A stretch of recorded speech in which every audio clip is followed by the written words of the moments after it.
Ontuma miti wallahi inni tuttutan kun nama sakala sirritti cafaka sirritti haga duudee haa fiigu. Mana rekalaa fiiduma kiyyaa manja.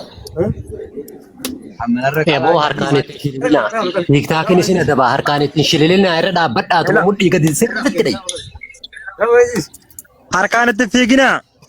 Ummata fooloo godha ammoo faares walloo ka jedhu kana tiktookiin haaraya. Dhaa sirriitti nagaan.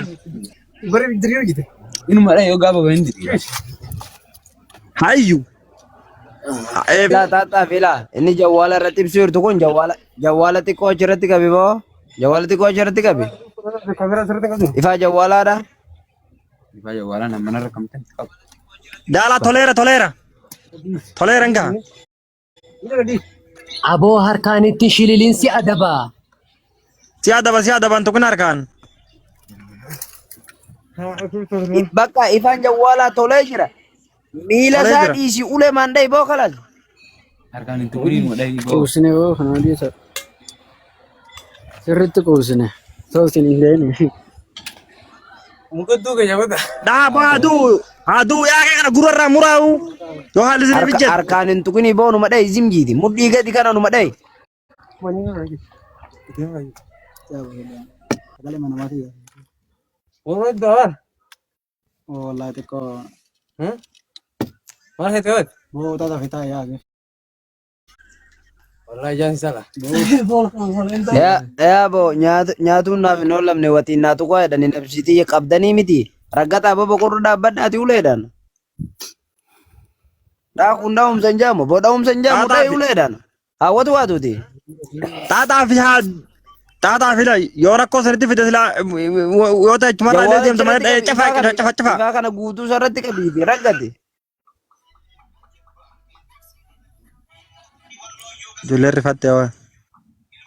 Aboon kana tata bagi kubzu magana binyachi sagadi sa berada qabna nama du'e harka isaanitti qabnaati afaaniin hin dubbatin harkaan hin qabinaadha.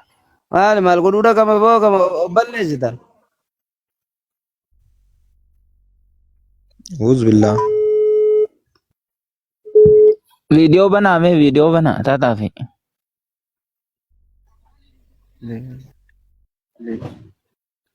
Video bana. ini jira Jalan wala. tata fi sagale ki yora gaisa mai ki raga fa Waan qalloon dhahaa jaani bokuun hin du'u waan qalloodhan. tata fi bo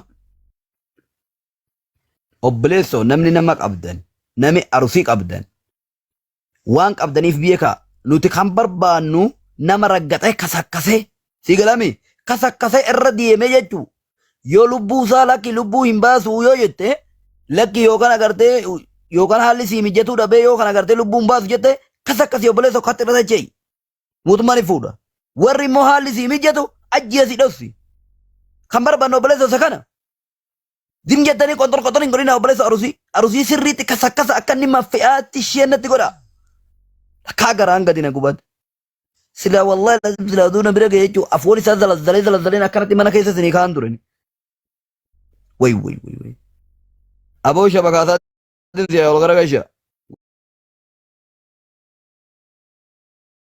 gurbaaf waa qabdi malee wallahi lazi rabbi azraadlee kam goota turte mee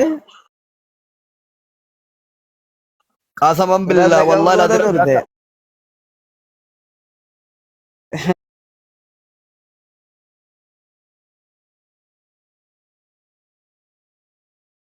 kolfumti kiyya kunuu singa arusiituma muttidhiisaadha wallahi laazim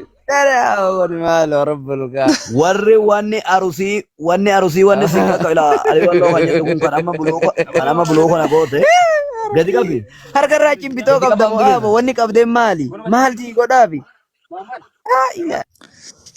Akkas. Eba sagaleen jira bokiin gadi gurbaan maal isiin tumoo gadi qabaa hundi keessan ida'u irraa balleessame Eba sagaleen keen jiru. Maalum nutti taphata sibo arusii qabdanii tuma. Abbaan sanatti follow godha dhimma TikTok kun haaraya. Warabbi Follow godha, follow godha, gurbaa. Nutti taphatinaadha. firii oromoo kan jedhu kana TikTok kun haaraya akkuma nagashaniiti. gadi qabaa hundi keessan TikTok kun gadi follow Faaris jedhama. Faaris firii Oromoo jedhanatti fakkaate barani. Mausii maali gurbaan balaa muuteedha Oromoo